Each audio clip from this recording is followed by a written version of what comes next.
நீங்க பெரிய பெரியவா பார்த்திருக்கல மகா பெரியவா? பார்த்திருக்கோம்.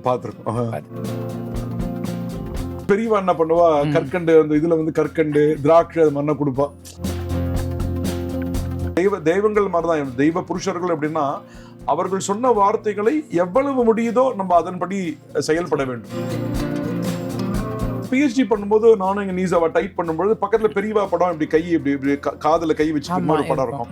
நான் வெறுமனே சொல்லுவேன், தீசிஸ் பண்ணும்போது பார்ப்பா பெரியவா கேட்டு இருக்கான்னு நான் பொதுவா சொல்லுவேன். என்னுடைய நம்பிக்கை, என்னுடைய தீசிஸ் வைவா பார்த்தோமானால் கரெக்டா பெரியவா ஜெயந்தி அன்னைக்கு வந்தது.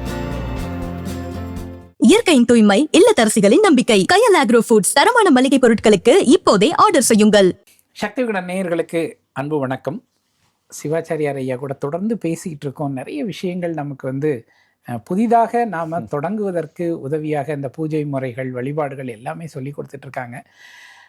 வரக்கூடிய நாட்களில் வரக்கூடிய சிறப்பான வழிபாடுகள் என்னென்ன, விசேஷங்கள் என்னென்ன, அதெல்லாம் பற்றி கூட நம்ம ஐயா கூட கேட்டு தெரிஞ்சுக்கிட்டு இருக்கோம். அந்த வகையில் வைகாசி மாதத்தில் வரக்கூடிய ஒரு முக்கியமான ஒரு நாள் குறித்து ஐயாட்ட பேசணும்னு ஆசைப்பட்றோம். ஐயா நமஸ்காரம். நமஸ்காரங்கள். ஆக்சுவலாக நம்ம இந்த சப்ஜெக்ட் பேசினதே இல்லை. இது வரைக்கும் ஒரு 148 பேசிட்டோம். அதில் இந்த சப்ஜெக்ட் பேசலை. நம்ம இதை பேசணும் அப்படின்னு ஆசைப்பட்றேன் நான். மகா பெரியவா இப்போ கடந்த நூற்றாண்டில் நம்ம வாழ்ந்து நடமாடும் தெய்வம் அப்படின்னு எல்லாரும் ஒத்துப்பாங்க. அதில் எந்த பேதமுமே இருக்காது. வேற்று மதத்தினரெல்லாம் கூட வந்து அவரை வந்து இது பண்ணியிருக்காங்க. அப்படிப்பட்ட ஒரு அந்த மகானோட அவதார தினம் வந்து இந்த வைகாசி அனுஷம் தான் இல்லையா? இந்த ஆண்டு வைகாசி அனுஷம் எப்போ வர்றது, மகாபெரிவாளை பற்றி பல விஷயங்கள் நம்ம தெரிஞ்சுக்கணும்னு ஆசைப்பட்றோம். நம்ம காளிகாம்பாள் கோயிலுக்கும் மகா பெரியவாளுக்கும் கூட நல்ல தொடர்பு உண்டு அப்படிங்கிற மாதிரி கேள்விப்பட்டிருக்கேன். அந்த விஷயங்கள்லாம் பேசணும்னு ஆசைப்படுறோம். முதல்ல எப்போ வர்றது இந்த வைகாசி அனுஷம்? இந்த பராபவ வருடம் வைகாசி மாதம் 17ஆம் நாள் ஞாயிற்றுக்கிழமை 31/5/2026 அன்னைக்கு பெரியவாருடைய ஜெயந்தி, அவருடைய ஜெயந்தின்னு சொல்லுவோம். அது பொதுவா நீங்க சொன்ன மாதிரி இப்ப நமக்கு அப்படியே தள்ளி இவ்வளவு வருஷம் கழிச்சு இவரை பத்தி பேசுறதுக்கு ஒரு வாய்ப்பு இருக்கு. மகா புருஷர்கள்னு, அதாவது இவ அவதார புருஷர்கள்னு, பொதுவா புருஷர்கள்னா மனிதர்கள், இங்க இருக்கக்கூடிய ஜீவராசிகள். இங்க அவதார புருஷர்களோ மகா புருஷர்கள்னு ஏன் சொல்றான்னா, இவர்களை நம்மை வழிகாட்ட இவர்கள் உருவெடுத்து வந்திருக்கிறார்கள். அவதாரம்னு சொல்ற மாதிரி அவதாரம்னு தெய்வங்கள் வந்த மாதிரி இவர்கள் நம்மிடையே இருந்து கொண்டு நம்மை போலவே இருப்பார்கள். நமக்கு என்ன சந்தேகம் வந்துடும், குருவனை பாக்குறச்சு நம்மள மாதிரி தானே இருக்கார், நம்மள மாதிரி தானே பேசுறார், நம்மள மாதிரி தானே சாப்பிடுறாரு நினைப்பு வந்துடும். அது மாதிரி இல்லாமல் அவர்கள் ஒரு உயர்ந்த நிலைக்கு நம்மை அழைத்து செல்லக்கூடியவர்கள். அப்படி இருந்த நடமாடும் தெய்வமாக நம்மிடையே இருந்து இன்றும் நமக்கு அந்த சூக்ஷ்ம ரூபத்தில் இருந்து வழிகாட்டு கொண்டிருக்கக்கூடியவர் தான் நம்முடைய பெரியவர்கள். நீங்க பெரியவா பார்த்திருக்கல? மகா பெரியவா பார்த்திருக்கோம். எத்தனை வயசுல பாத்தீங்க? நான் சின்ன வயசு. எங்க அப்பா அடிக்கடி, அப்பாவும் திருவேற்காடுல ராமதாஸ் சுவாமிகள்னு, திருவேற்காடு இன்னைக்கு இந்த ஆலயத்துடைய ஒரு இது வந்து அவருடைய உபாசனை தான். ராமதாஸ் சுவாமிகள்னு, திருவேற்காடு ராமதாஸ் சுவாமிகள். எங்க தந்தையார் மயிலை குருஜின்னு இருப்பார், சுந்தரராம குருஜி. இவங்க 3 பேருக்குமே என்னன்னா, அந்த காலகட்டத்துல ஏதாவது ஒரு ஆலய கும்பாபிஷேகம் அப்படின்னா நேரா காஞ்சிபுரம் போயிடுவாங்க. காஞ்சிபுரம் போயிட்டு பெரியவா, புது பெரியவா அப்படி எல்லாம் பார்த்துட்டு வருவா. பால பெரியவா எல்லாருமே பாப்பா. பெரியவா அப்படின்னா நமக்கு வந்து, நான் எப்படி போனா சிறு வயதுல கார் போனா கூட போயிடுவேன். சிறு வயதுல நான் சொல்றது 2வது படிக்கிறச்ச 3வது படிக்கிறச்ச அந்த வயசுலாம் பார்க்கும்பொழுது எனக்கு வந்து, அதாவது காஞ்சிபுரம் பெரியவா அப்படின்னா அந்த வயசுல தெரியாது. அங்க போனா வெளியில போறோம் ஒண்ணு, கார்ல போறோம் ஒண்ணு, நம்பர் 1. 2வது அங்க போனா பெரியவா என்ன பண்ணுவா, கற்கண்டு அந்த இதுல வந்து கற்கண்டு திராட்சை அது மாதிரி கொடுப்பா. அது சாப்பிடுவோம். அது என்னவோ அவ கையினால நம்ம பெற்றதுனாலவோ என்னவோ நமக்கு இந்த ஒரு பாக்கியம் கிடைச்சிருக்கு. இது மாதிரி ஒரு ஆன்மீகத்துல ஒரு ஈடுபாடு, அந்த ஒரு அனுகிரகம் தான் சம்ஸ்கிருத கலாசாலையில வேதாந்த சிரோமணி வாசிக்கிறதுக்கு என்னுடைய குருநாதர் மகோபாத்தியா கிருஷ்ணமூர்த்தி கணபாட்டிகள்னு, அவர்கிட்டயும் பிரம்மஸ்ரீ விஜயராகவ கணபாட்டிகள்னு 2 பேர், அவங்க என்னுடைய குருநாதர்கள். வேதாந்த சாஸ்திரம் வாசிக்கிறதுக்கு மட்டமே நம்ம காமகோட்டி மட்டம். இந்த காஞ்சி மட்டத்துக்கு பேரு காமகோட்டின்னு பேரு. காமகோட்டின்னா தர்ம, அர்த்த, காம, மோக்ஷ என்று 4 கூறுவார்கள். நம்முடைய எந்த மனிதராக இருந்தாலும் இந்த 4 தான்: தர்மம், அர்த்தம், காமம், மோக்ஷம். அந்த மோக்ஷத்துக்கு காம கோட்டினா தெருக்கோடின்னு வாங்க பாருங்க. கோட்டின்னா இந்த கோடி கிடையாது.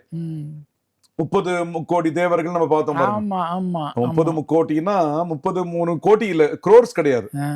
இங்க காம கோட்டினா காமத்திற்கு அடுத்து வரக்கூடியது மோட்சம். தர்ம அர்த்த காம. காமம்னா டிசைர்னு பேர். காமம்னா பொதுவான ஆசைகள்.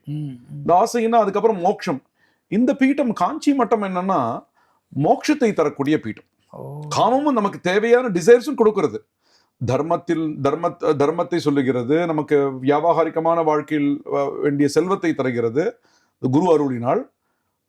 நமக்கு என்ன டிசைர்ஸ் அதுவும் ஃபுல்ஃபில் ஆகுது. இதெல்லாம் முடிந்த மோட்சத்துக்கு இங்கே சுத்தின்னு இருக்க கூடாது. டிராவல் பண்றீங்க ஐயா, நீங்க ஊருக்கு போய் இறங்கிட்டீங்கோ, பஸ்ஸோ ட்ரெயினோ காரோ இறங்கிட்டீங்கோ, வண்டி நின்றுட்டு என்ன பண்ணுவீங்க? ஒண்ணும் பண்ண முடியாது. வண்டி அல்ல, அங்க போய் டெஸ்டினேஷன்ல போய் இறங்கிடுத்துங்க ஐயா. டெஸ்டினேஷன் போய் நின்றுட்டு இங்க இருந்து நீங்க இங்க இருந்து மதுரைக்கு போறீங்க ஐயா, மதுரை பஸ் ஸ்டேஷனோ ரயில்வே ஸ்டேஷனோ இறங்கி அங்க போயிட்டீங்கோ, அங்கேயே வண்டியிலே உட்கார்ந்து இருப்பீங்களா, இறங்கிடுவீங்களா? இறங்கிதான் ஆகணும். நம்ம அங்க வரணுங்கிறதுக்காக தானே வண்டியில வச்சிருக்கோம். அவ்வளவுதான். இந்த அர்த்தம் காமம்ன்றது என்னன்னா மோட்சத்துக்கு உரிய பிரயாணத்துக்கு உரிய தேவையானது. புரியுது. இருக்கிற வரைக்கும் பசி எடுக்குமே, சாப்பிடணுமே, சாப்பிடுறதுக்கு பொருளாதாரம் வேணுமே. அப்ப எல்லாமே அடிப்படை தேவை. அதனால மகாலட்சுமி நம்ம சமயத்துல பொருளாதாரம் வேண்டாம்னு சொல்லல. பொருளாதாரம் நிறைய ஈட்டணும். பொருளாதாரம் ஈட்ட தப்புன்னு யாரும் இது தப்பா நினைச்சுட்டு இருக்கா. நல்ல வழியில ஈட்டணும். அப்ப இதெல்லாம் அருளக்கூடிய ஒரு மிகப்பெரிய பீட்டம். அதே சமயத்தில் உங்களுக்கு காமகோட்டின்னு சொல்லக்கூடிய என்னன்னா அந்த ஃபைனல் டெஸ்டினேஷன் மோட்சம், அதை அளிக்கக்கூடிய பீட்டம் தான் நம்முடைய அது. ஸ்ருதி ஸ்மிருதி புராணானாம் ஆலயம் கருணாலயம் நமாமி பகவத் பாத சங்கரம் லோகசங்கரம்னு. லோகசங்கரம் உலகத்திற்கெல்லாம் சம் கரோதி இது சங்கரா, நன்மையை செய்பவர். உலகத்திற்கெல்லாம் வெறும் தனக்காக இல்லாமல் உலகத்திற்காக நன்மை செய்யக்கூடியவர். நமாமி பகவத் பாத சங்கரம், பகவத் பாதாலுக்குரிய ஸ்லோகம் அது. ஆலயம், ஆலயம்னா ஸ்ருதி ஸ்மிருதி புராணானாம் ஆலயம் கருணாலயம். ஸ்ருதி வேதங்கள், ஸ்மிருதி தர்மசாஸ்திரங்கள், புராணங்கள் இதுக்கெல்லாம் எங்க இருக்குன்னா இந்த பீட்டத்துல இருக்கு. அந்த பகவத் பாதாலுடைய இருக்கு. அவருடைய பீட்டம் தான் அந்த நம்முடைய காமகோட்டி பீட்டம், காஞ்சி மட்டம். அதில் ஆச்சாரியராக வந்த ஆச்சாரியர் தான் நம்முடைய பெரிய பெரியவான்னு. இன்னைக்கு நம்ம பேசுறது கூட அவர் கேட்டு இருக்கான்றது என்னுடைய நம்பிக்கை. இவர்கள் எல்லாம் பார்த்தோமானால் நம்ம வீட்டுல எப்பயுமே நீங்க பார்த்தோமானால் பெரிய பெரியவா இருப்பா. அந்த அவர்கள் எல்லாமே நம்ம அந்த படமா நம்ம வச்சு வழிபடுறோம். பட் நம்மளுடைய அவருடைய பிரசன்ஸ் அது மூலியமா நம்ம பார்க்கிறோம். புரியுது. நடமாடும் தெய்வம்னு ஏன் அவரை சொன்னார்னா, நீங்க ஆரம்பத்துல சொல்லும் போது அனைத்து சமயத்தவரும் அவரை ஏற்றுக்கொண்டனர். அந்த அதே மாதிரிதான் புது பெரியவா, அதே மாதிரிதான் பால பெரியவா. அது நமக்கு எந்த விதமான இது இல்ல. அவர் அந்த உபாசனையெல்லாம் செய்து காண்பித்தார். அவருடைய தெய்வத்தின் குரல்னு அந்த கிரந்தமே அதுவே போதுமானது. அந்த வானதி பதிப்பகம் ரா கணபதி ஐயா அவர்கள் மிகச்சிறப்பான முறையில் தொகுத்து வானதி பதிப்பகம் மிகப்பெரிய தொண்டு அவர்கள் நிறைய செய்திருக்கிறார்கள். இந்த புத்தகத்தை நீங்க படித்தீர்களானால் நம்முடைய சனாதன தர்மத்தை பற்றி என்னென்ன சந்தேகங்கள் வரலாமோ அது எல்லா சந்தேகங்களும் போக்கப்பட்டு நமக்கு ஒரு தெளிவு கிடைக்கும். எல்லாத்த பத்தியும் பேசியிருக்கார். அத்வைத்தம்னா என்ன, துவைத்தம்னா என்ன, வேதம்னா என்ன, ஆகமம்னா என்ன, எப்படி தேங்காயை உடைக்கிறாம என்னென்ன விஷயங்கள் இருக்கோ எளிமையான மொழியில். சோ அதே போன்று வாழ்ந்து காட்டியவர். 100 வருடங்கள் நமக்கு 100 வருடங்கள் இப்படித்தான் இருக்க வேண்டும் என்று வாழ்ந்து காட்டி, ஒரு பிடி அரிசின்னு சொல்லிட்டு அவரு இதுதான் செய்யல, நிறைய செஞ்சிருக்கார். ஒரு பிடி அரிசின்னு டெய்லி எடுத்து பிடி அரிசி திட்டம் சொல்லிட்டு ஒரு பிடி எடுத்து நம்ம கொடுக்கக்கூடியது. இது மாதிரி பல ஆலயங்கள் பார்த்தோமானால் இங்க பல பாரதம் முழுக்க அவருக்கு கடமைப்பட்டு இருக்கிறது. முக்கியமாக அந்த ஆலயங்களில் இந்த அர்ச்சகர்கள் சிறப்பாக இருக்க வேண்டும் என்று கச்சி மூதூர் ஒரு ட்ரஸ்ட்னு சொல்லி ஆரம்பித்து புது பெரியவா பால பெரியவாலுமே பண்ணியிருக்கா. அதுக்கு காஞ்சி மட்டம் தான். ஆலயங்கள்ல பூஜை செய்யக்கூடிய அர்ச்சகர்கள், பூசாரிகள், அதே போன்று பூசாரி மக்களும், பூசாரிகள், பட்டாச்சாரிய பெருமக்கள், இது போன்று இதுதான் என்று இல்லைங்க. ஓதுவாமூர்த்திகள், வேத பாராயணம் செய்யக்கூடியவர்கள், இவர்களை எல்லாம் யார் கவனிப்பார்கள்? அவர்கள் நன்றாக இருந்தால் தானே ஆலயம் நன்றாக இருக்க வேண்டும் என்பதற்காக அது பெரிய பெரியவாளுடைய சங்கல்பம் தான். அதெல்லாம் ரொம்ப சிறு வயதுல அது மாதிரி ஒரு அனுபவம். சாஸ்திரம் படிக்கும் போது, வேதாந்தம் படிக்கும் போது அப்பயும் போய் அதுக்கப்புறம் சித்தி ஆயிட்டார். நான் சேர்ந்து ஒரு 1 இயர்ல சித்தி ஆயிட்டாரு. ஆனால் அவருடைய கிரந்தங்கள்லாம் நிறைய பார்க்க நமக்கு அது ஒரு நிறைய சந்தர்ப்பங்கள் சாதாரணமா அப்ப சிறு வயதுல தெரிஞ்ச பிறகு கொஞ்சம் தான் தரிசனம் கிடைச்சது. தெரியறதுக்கு முன்னாடி விளையாட்டா குழந்தையா போறச்சு நிறைய தரிசனம் கிடைச்சிருக்கு. குருக்கள் இதுன்னா நமஸ்காரம் பண்ண வேண்டான்னு நான் நமஸ்காரம் பண்ண போன போது முதல் தடவை தெரியாது, யாரும் பெரியவங்களை பார்த்தாலே நமஸ்காரம் பண்ணணும்னு தோணும். சுவாமிக்கு பூஜை பண்றதுனால வேற யாருக்கும் பண்ணக்கூடாதுன்னு பெரிய பெரிய அவரே மகான், அவரே சுவாமியுடைய அம்சம் தான் அப்படிதான். ஆனால் அவர் அந்த கட்டுப்பாடு, அதாவது சுவாமிக்கு நீங்க பூஜை பண்றீங்கோ, சுவாமியை தவிர்த்து வேற யாருக்கும் நமஸ்காரம் பண்ணக்கூடாது அப்படின்னு எனக்கு அதை சொல்லி கொடுத்தவர் அவர் தான். 2வது படிக்கிறச்ச அந்த காஞ்சி காமாட்சி அம்மன் கஷேத்திரத்துல காயத்ரி மண்டபம்னு இருக்கும், அந்த இடத்துலதான் நமஸ்காரம் பண்ண போறச்ச அப்ப கை அப்படி காமிச்சார். அப்பாவுடைய பையன்றதுனால, சிவாச்சாரியர் பையன்றதுனால அப்ப சொன்னார் சுவாமிக்கு பூஜை பண்றோம் வேற யாருக்கும் பண்ணக்கூடாது அப்படின்னு. அவரே சாட்சாத் சுவாமியுடைய அம்சம்.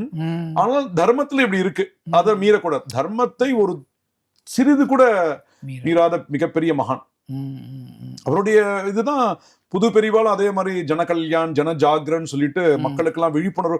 ஒரு ஃபோர்ஸ், எலக்ட்ரிசிட்டியே ஒண்ணு லைட்டா வருது, ஒண்ணு ஃபேனா வருது, ஒரே சக்தி தான், ஒவ்வொரு ஃபார்ம்ல அது கொடுத்தா. அது மாதிரி பெரிய பெரியவருடைய ஜெயந்தின்றது என்னன்னா நம்ம ஏன் அது கொண்டாடணுமானா கண்டிப்பா கொண்டாடணும். கொண்டாடுதல்ன்றது அவரவர்கள் சில பேர் நல்லா வழிபடுறா, ஒரு தனியா விக்கிரக ரூபமா எடுத்து அந்த சுவாமி மாதிரியே ஏழை பண்ணி குருவை அது மாதிரி வழிபடலான் இருக்கு. அது மாதிரி எல்லாம் அங்கங்க நடக்கிறது, பல இடங்கள் நடக்கிறது. ஆலயங்களே இப்ப நிறைய ஆலயங்கள் வந்திருக்கு. ஆமா ஆமா, அவருக்குன்னு தனியா ஆலயங்கள் வந்திருக்கு. அவர்கள் என்ன முடியறதோ என்ன தெரியறதோ, இது ஐயா இப்படிதான் ரூல்ஸ்ன்னு இல்ல, நம்ம மரியாதையா பண்ணணும் அவ்வளவுதான். அவர் எனக்கு இப்படி தெரியறது, நான் ஒரு துதியை நான் சொல்றேன், நான் அப்படி பண்ணலாம்.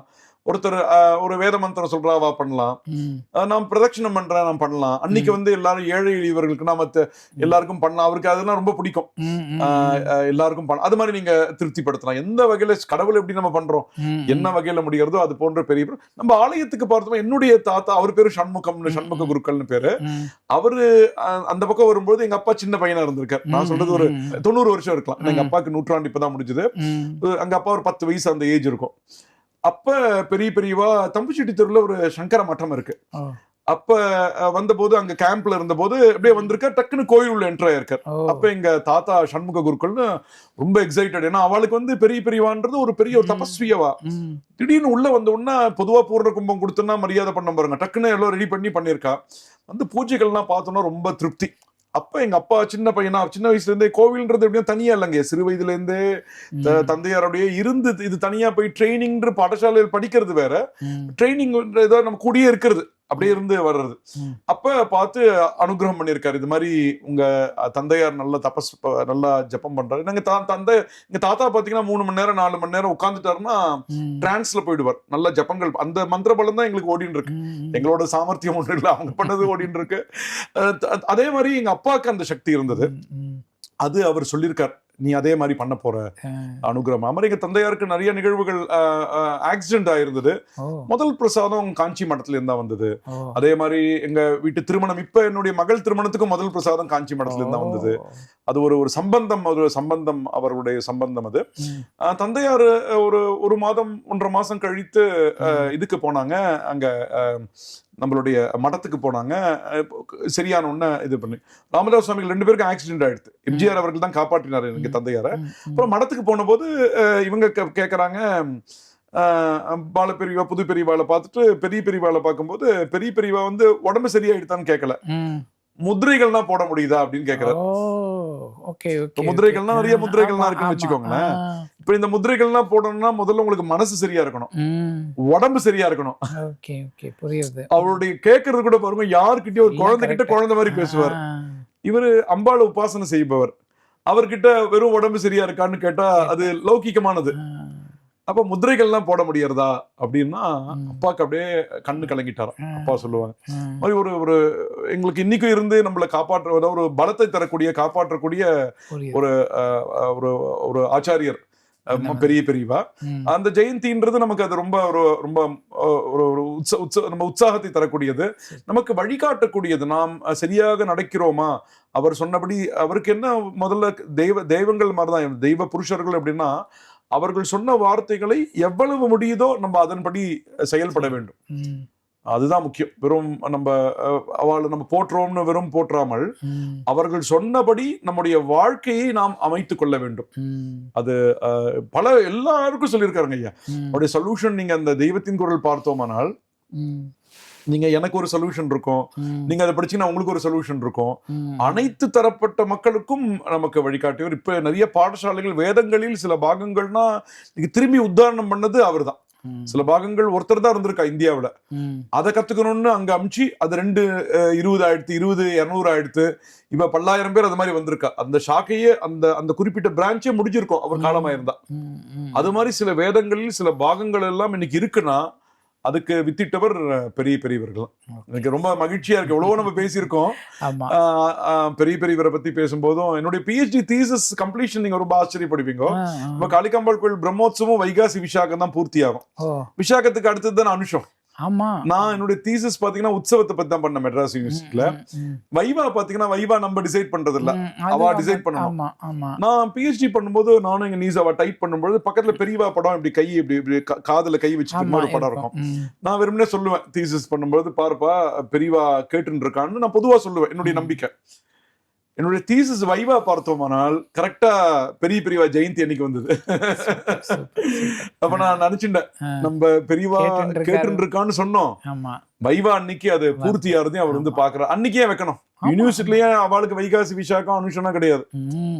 அன்னைக்கு கரெக்டா அன்னைக்கு பூர்த்தி ஆனது பார்த்தோம்னா இன்னைக்கு நான் அதை நினைச்சு பார்ப்பேன்.